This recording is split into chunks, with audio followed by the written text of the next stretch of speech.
নজর রাখবো পরবর্তী সংবাদে।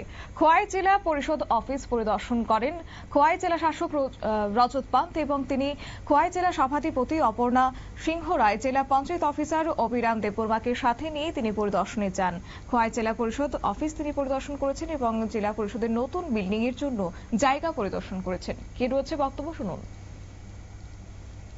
ज्वाइन करने के बाद अभी तक जिला परिषद कहाँ पे हमारी बैठती है, कहाँ पे ऑफिस है, कहाँ पे सारे काम होते हैं, वो देखा नहीं था, तो इसलिए ये विजिट हमने करी जिला परिषद। नया बिल्डिंग के बारे में सर कुछ सोचा है सर? अभी हम देखते हैं, इस बिल्डिंग की अवस्था तो उतनी अच्छी नहीं है और ये बहुत पुरानी बिल्डिंग है जैसा मुझे बताया गया है।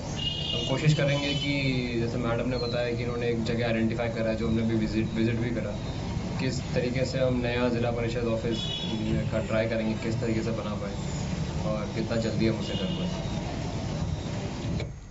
আপনারা শুনলেন জেলা শাসকের বক্তব্য। আজই তিনি পরিদর্শনে গিয়েছেন প্রথমবার জয়েনিং করার পর, এবং তারপরে তিনি জানিয়েছেন যে এই বিল্ডিং এর অবস্থা খুব একটা ভালো নয়। তিনি উদ্বেগ প্রকাশ করেছেন, তবে যথারীতি নতুন জায়গা যেহেতু তিনি পরিদর্শন করেছেন এবং আগামী দিনে সেই কাজ কিভাবে দ্রুত সম্পূর্ণ করা যায় সেই নিয়ে তিনি উদ্যোগ গ্রহণ করবেন।